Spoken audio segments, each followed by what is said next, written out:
What's up, everyone? This is Jackswood from Windows Phone Hacker. I'm just going to share a little thought with you real quick. So here's my Samsung Focus first generation device that I got on the launch day of Windows Phone 7. That was November 8th back in 2010.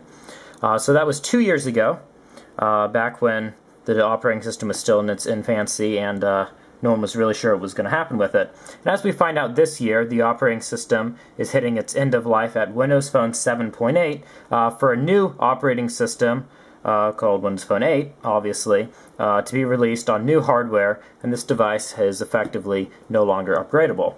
Of course, it's not just this older device, the Samsung Focus, which is now 2 years old, but rather all Windows Phone 7 devices, including this brand spanking new Nokia Lumia. Now, the point of this video is not to rant about Microsoft killing off loyal fans, though that is something I could theoretically rant about.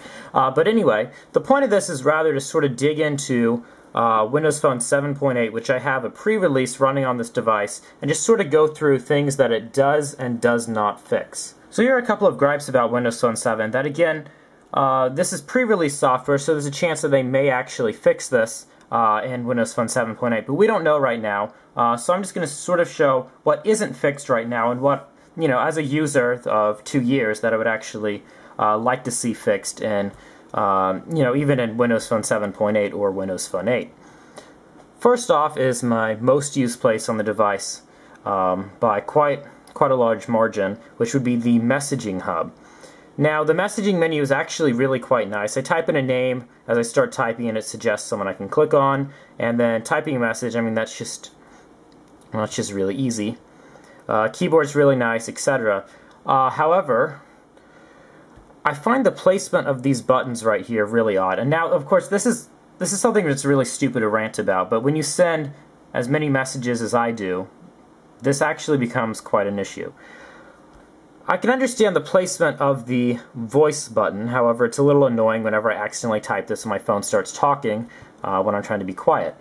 However, the placement of the attachment button doesn't make sense to me. Now, here is the space bar, here's the send button, here's the attachment button.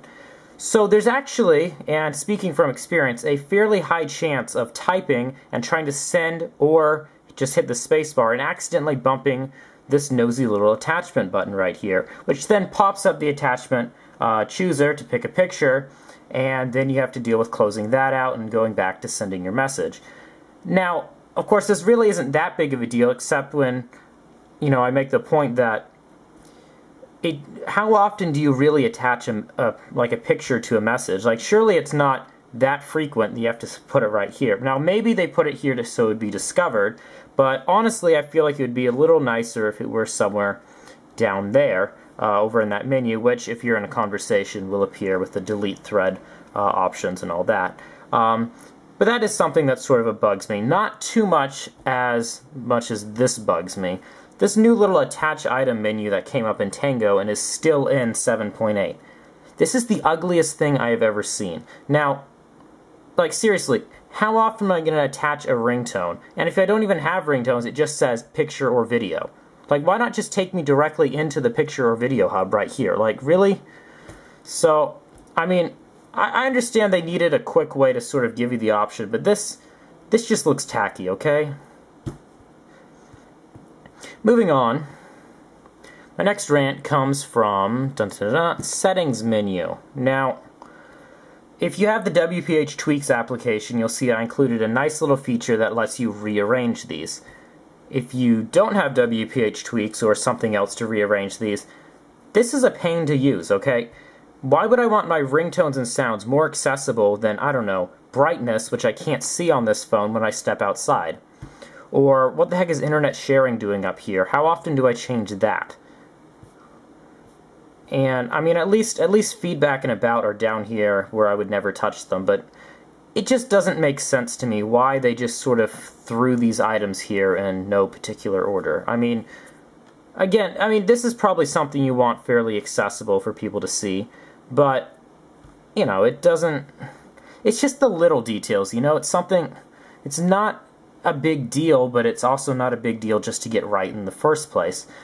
And you'll understand the point I'm trying to make, toward the end of the video if you're still watching and not completely mad at me by then. Finally, let's go over to my biggest pet peeve, Internet Explorer. So, first off, I've just never liked Internet Explorer, speaking from the desktop point of view. Sorry, Microsoft fans, I just don't understand. As a web developer, I don't understand why you would use Internet Explorer if you had an option of using something else. But there are people who like it, and I respect their opinion. And, it does render things, as far as frame rate goes fairly well due to its hardware acceleration. But on the device, now my camera's acting funny on this, in this lighting, but let's try to focus in on this real quick, which my camera doesn't want to do. Okay, so you probably can't read this too well. That's okay because I can't read this too well. This is all just a bunch of jumbled up text. Like there's no way to read it when I'm zoomed out. And I mean, Microsoft makes ClearType. I mean, it's not that hard to fix. Second off, it's just really glitchy. Like, it takes a while for it to resize things, and things are streamed from the cloud. So if Tumblr's a good example, which the mobile site isn't supported, but if you open up Tumblr or something that as you scroll through things would load, things will actually change as you're scrolling through because this is all rendered up on the cloud and then sent to your device, which just leaves for really confusing rendering experiences. And it's just, you get sort of these weird tiles, and it's hard to explain, but, it doesn't render smoothly or evenly. But it works, except for this little browse menu. Starting in Windows Phone Mango, they changed Internet Explorer to version 7.5. And again, this is a pre-release version, and perhaps there's a chance that they'll update Internet Explorer, because right now the version string still says it's 7.5, so there's a chance that maybe they'll make a version 7.8 that has a couple of things fixed in it. But as of right now, we're still using the Windows Phone Mango IE9 mobile browser. Now, this little browse thing, I swear some engineer implemented it and forgot to tell another team member to finish it or something, because seriously, I tap on this, it acts like a text box that I can't type anything into. I press browse and it acts like the whole thing's a link, and absolutely nothing happens. Now, I understand, a lot of people have said, oh, well, iOS doesn't support uploading files, which I don't know if that's true or not, but I know it was true at one point. But, I can understand people saying it's not supposed to be supported, except it worked prior to Mango. This would open up the little photo chooser, which made sense, if I'm on Facebook's website and I want to upload a picture, that makes sense to me, okay? Why they broke it, I don't know if that was intentional or not, but it ticks me off as a web developer because now I can't upload photos from my phone without using a separate app. Which isn't really a big deal, except I don't want to tell people to install an app so they can use my web application.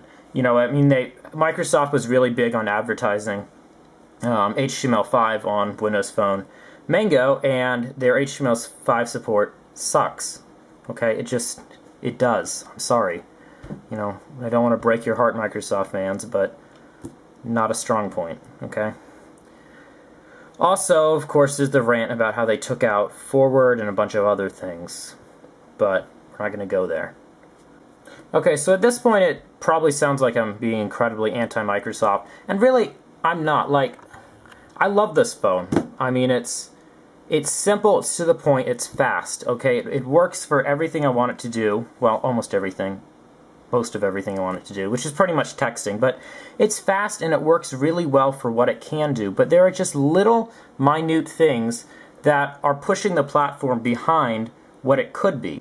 And my point here is that Microsoft, if they put a little effort into reading and user feedback and fixing small issues with the OS, could have a really nice cohesive experience that is different from everything else on the in the market right now.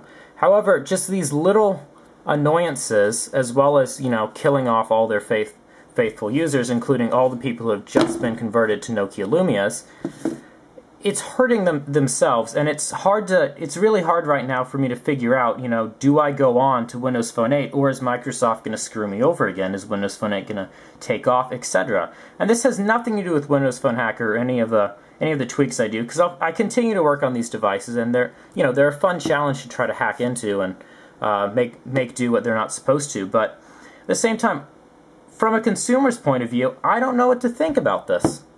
So anyway, there's my rant for the day, and I'm going to go back to studying. But if you have any thoughts about this, be sure to let me know. And if you want to lunch me,